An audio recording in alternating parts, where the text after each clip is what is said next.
Good evening friends, कैसे हैं आप सब लोग। Welcome to my YouTube channel learning with चेतना।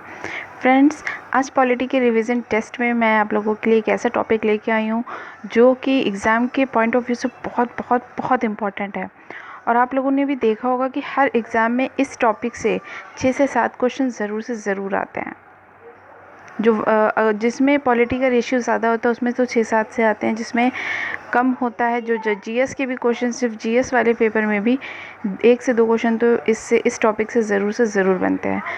ठीक है, तो ये बहुत इंपॉर्टेंट सेशन होने वाला है आप लोगों के लिए, तो ज़्यादा से ज़्यादा शेयर कर दें जिससे कि ज़्यादा से ज़्यादा लोगों को इस वीडियो का लाभ प्राप्त हो सके। और मैं आप लोगों से यकीन से कहती हूँ कि इस वीडियो को देखने के बाद आप लोगों को ये टॉपिक अलग से पढ़ने की बिल्कुल भी ज़रूरत नहीं पड़ेगी। इस वीडियो में इस टॉपिक से रिलेटेड सारे क्वेश्चन कवर कर दिए गए हैं। तो चलिए बिना टाइम वेस्ट किए हम स्टार्ट करते हैं। फ्रेंड्स, चलिए हम स्टार्ट करते हैं। President of India. तो थोड़ा सा इंट्रोडक्शन मैं आप लोगों को दे देना चाहती हूँ कि स्वतंत्र भारत के पहले जो प्रेसिडेंट थे वो कौन थे। डॉक्टर राजेंद्र प्रसाद जी थे। और प्रेजेंट टाइम में जो हमारे देश के प्रेसिडेंट हैं वो कौन है, श्री रामनाथ कोविंद जी हैं, जिनकी फ़ोटो आप लोग इस समय देख रहे हैं स्क्रीन पे। ठीक है, और फर्स्ट महिला जो राष्ट्रपति थी हमारे देश की वो कौन थी, श्रीमती प्रतिभा देवी पाटिल सिंह थी। तो ये मैंने आप लोगों को थोड़ा सा इंट्रोडक्शन दे दिया है। वीडियो थोड़ी सी लंबी हो सकती है क्योंकि ये टॉपिक ही ऐसा है कि इससे बहुत ज़्यादा क्वेश्चंस आते हैं, बहुत ज़्यादा क्वेश्चंस बनते हैं जो कि इम्पॉर्टेंट है। तो चलिए हम टाइम नहीं वेस्ट करेंगे ज़्यादा। हाँ, आप लोगों के लिए एक क्वेश्चन ये है कि श्री रामनाथ कोविंद जी भारत के कौन से नंबर के राष्ट्रपति हैं, कौन से नंबर के प्रेसिडेंट हैं। तो आप लोग इसका आंसर कमेंट सेक्शन में लिखें। चलिए हम स्टार्ट करते हैं। भारत एक गणतंत्र है। गणतंत्र का क्या मतलब होता है, फर्स्ट क्वेश्चन है। तो गणतंत्र का मतलब होता है कि राज्य का जो प्रमुख होता है, यानी कि हम लोग के राज्य के प्रमुख कौन है, राष्ट्रपति हैं, उनका लोगों द्वारा परोक्ष रूप से निर्वाचन किया जाता है।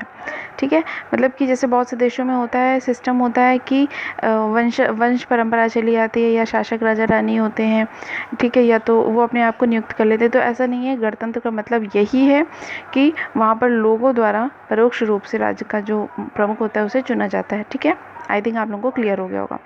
नाउ, भारत सरकार का संवैधानिक अध्यक्ष कौन होता है, राष्ट्रपति होते हैं। क्वेश्चन देखिए एसएससी में आए हुए हैं, सारे क्वेश्चंस किसी न किसी एग्जाम में आए हुए हैं। ठीक है, इसलिए मैं आप लोगों के लिए ये वीडियो लेके आई हूँ। नेक्स्ट, भारतीय संविधान का भी रक्षक कौन होता है, भारत के राष्ट्रपति होते हैं। भारत के राष्ट्रपति होने से संबंधित कौन सा एक अनुच्छेद हमारे कॉन्स्टिट्यूशन में है, आर्टिकल नंबर 52।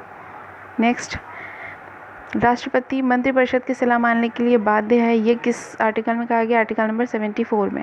ये बहुत इंपॉर्टेंट है। देखिए, यूपीपीसीएस में आया हुआ क्वेश्चन है कि आर्टिकल 74 ये कहता है कि मंत्रिपरिषद की सलाह मानने के लिए राष्ट्रपति बाध्य है, बाध्यता को बताया गया। ठीक है, शब्दों पर विशेष ध्यान दीजिएगा, एक एक वर्ड इसका बहुत इंपॉर्टेंट है, और वर्ड्स के चक्कर में ही बहुत से लोगों से ये क्वेश्चन गलत हो जाता है। ठीक है, नेक्स्ट, राष्ट्रपति का निर्वाचन किस प्रकार से होता है, अप्रत्यक्ष रूप से होता है, और उस प्रणाली को कहते हैं एकल संक्रमणीय मत प्रणाली। ठीक है, नेक्स्ट, राष्ट्रपति के चुनाव में कौन भाग लेते हैं, संसद के दोनों सदस्यों के निर्वाचित सदस्य भाग लेते हैं। दूसरा है कि कौन से राष्ट्रपति के निर्वाचन में तो भाग लेते हैं लेकिन महाभियोग की प्रक्रिया में भाग नहीं लेते हैं। तो आंसर है, राज्य की विधानसभा और राज्य की विधान परिषद के जो सदस्य हैं वो उसके निर्वाचन में भाग लेते हैं, लेकिन एक उनको हटाने की प्रोसेस होती है, महाभियोग, इम्पीचमेंट इंग्लिश में, उसमें वो पार्टिसिपेट नहीं करते हैं। ठीक है, नेक्स्ट, भारत के राष्ट्रपति का चुनाव कितने वर्षों के लिए होता है, 5 वर्षों के लिए होता है। राष्ट्रपति बनने के लिए क्या आयु होनी चाहिए, न्यूनतम 35 ईयर्स। योग्यता क्या है कि 35 वर्ष की आयु और भारतीय नागरिक होना चाहिए। नेक्स्ट है कि अधिकतम एक व्यक्ति कितनी बार निर्वाचित हो सकता है, इसका कोई इसके बारे में नहीं लिखा है हमारे संविधान में। भारत को राष्ट्रपति को पद और गोपनीयता की शपथ कौन दिलाता है, भारत के मुख्य न्यायाधीश, चीफ जस्टिस ऑफ इंडिया। ठीक है, अच्छा, आप लोगों के लिए एक क्वेश्चन और है कि वर्तमान में भारत के मुख्य न्यायाधीश कौन हैं, अभी हाल ही में बने हैं वो, मैं आप लोगों को हिंट दे रही हूँ। चलिए, नेक्स्ट, भारत का राष्ट्रपति पद कितने तरीकों से खाली हो सकता है।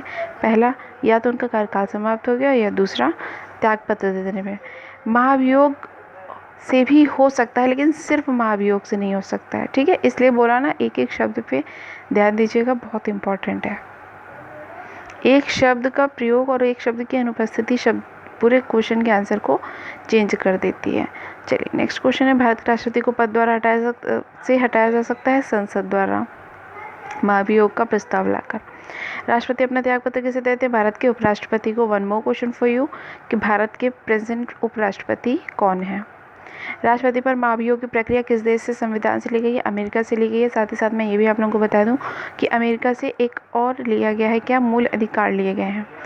ठीक है, आर्टिकल 12 से 35 तक जो मूल अधिकार हमारे संविधान में है वो भी अमेरिका से ही लिए गए हैं।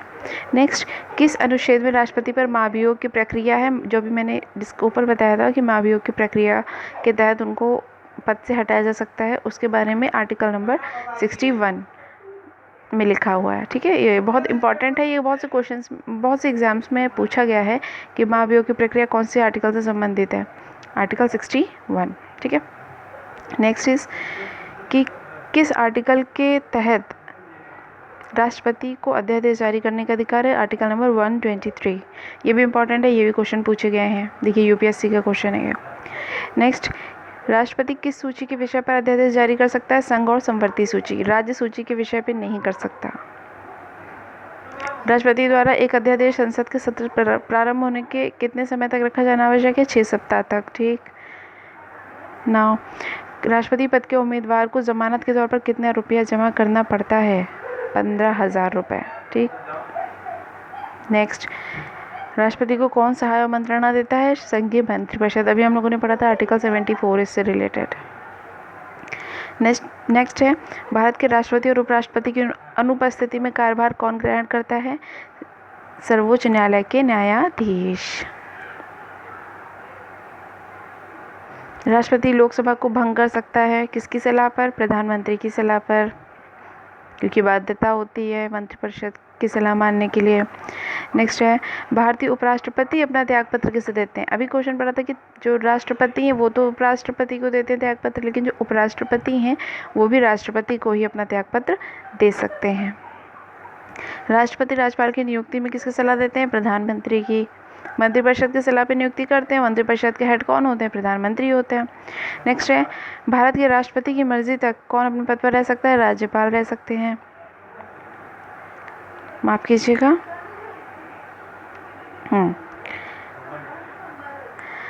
राष्ट्रपति लोकसभा में किन 2 सदस्यों को मनोनीत कर सकते हैं? Anglo Indian. फिर यहाँ पर शब्द पे विशेष ध्यान दीजिएगा, मनोनीत। क्वेश्चन ऐसे आते हैं कि लोकसभा में 2 सदस्यों को मनोनीत करने का अधिकार किसको है? तो ऑप्शन आ जाता है। ठीक है, तो इस तरह से कैसे भी क्वेश्चन आ सकते हैं, आप लोगों को शब्दों पर विशेष ध्यान देना है। तो कौन से 2 सदस्य मनोनीत करते हैं? Anglo Indian. ठीक है, और राज्यसभा में कितने सदस्यों को मनोनयन करते हैं राष्ट्रपति? 12 सदस्यों का। फिर यूटी का प्रशासन किसके द्वारा संचालित होता है? राष्ट्रपति द्वारा होता है। यूटी मतलब केंद्र शासित प्रदेश। फिर है कि अप्रत्याशित व्यय मतलब कि जो अचानक से खर्च आ जाते हैं उनके लिए आकस्मिक निधि से धन कौन निकाल सकता है? राष्ट्रपति निकाल सकते हैं। तीनों सेनाओं का सर्वोच्च कमांडर कौन होता है? राष्ट्रपति होते हैं। राष्ट्रपति शासन की घोषणा कौन करता है? राष्ट्रपति ही करते हैं। राष्ट्रपति शासन कितने समय के लिए रह सकता है? 3 माह के लिए। सर्वोच्च न्यायालय से परामर्श लेने का अधिकार किसको है? राष्ट्रपति को है। ठीक है, अच्छा, कौन सा आर्टिकल है इससे संबंधित? आर्टिकल 143। नेक्स्ट, स्वतंत्र भारत के प्रथम राष्ट्रपति राजेंद्र प्रसाद, ये आपको आता होगा। सबसे लंबे समय तक कौन रहे राष्ट्रपति? ये भी डॉक्टर राजेंद्र प्रसाद थे। प्रथम गैर उम्मीदवार कौन थे? प्रथम गैर कांग्रेसी उम्मीदवार कौन थे? वीवी गिरी थे। प्रथम महिला राष्ट्रपति प्रतिभा देवी सिंह पाटिल जी थी। नेक्स्ट है, मुख्य न्यायाधीश ऐसे कौन से थे जिन्होंने भारत के राष्ट्रपति पद के रूप में भी कार्य किया? वो थे एम हिदायतुल्ला। ठीक है, एम हिदायतुल्ला ये जज भी थे और राष्ट्रपति के पद पे भी इन्होंने कार्य किया। किस राष्ट्रपति की मृत्यु कार्यकाल पूरा होने से पहले ही हो गई थी? डॉक्टर जाकिर हुसैन। नेक्स्ट है, किस राष्ट्रपति ने लगातार 2 बार राष्ट्रपति पद पर कार्य किया था? डॉक्टर राजेंद्र प्रसाद। इन्होंने सर्वाधिक बार भी किया था और 2 बार लगातार भी रहे थे। और कौन से ऐसे राष्ट्रपति थे जो गुट निरपेक्ष आंदोलन के महासचिव भी थे? वो थे ज्ञानी जैल सिंह। ठीक है, तो ये 45 क्वेश्चंस की सीरीज़ थी और ये बहुत इंपॉर्टेंट क्वेश्चंस है। सारे क्वेश्चंस किसी न किसी एग्जाम्स में पूछे गए हैं और इस टॉपिक को पढ़ने के बाद, इस वीडियो को देखने के बाद आप लोगों को राष्ट्रपति टॉपिक अलग से पढ़ने की ज़रूरत नहीं पड़ेगी। तो इसको आप ज़्यादा से ज़्यादा शेयर कर दें अपने फ्रेंड्स लोगों को, जिससे कि लॉकडाउन टाइम में उनको भी पढ़ने में सुविधा हो सके। ठीक है, और स्वस्थ रहें, खुश रहें, अपना ख्याल रखें, अपनों का ख्याल रखें। वीडियो कैसी लगी कमेंट सेक्शन में ज़रूर बताएं। अगर आप किसी और टॉपिक पे या फिर किसी भी सब्जेक्ट पे वीडियो चाहते हैं तो प्लीज़ उसके बारे में ज़रूर बताएं। Thanks for watching. जय हिंद।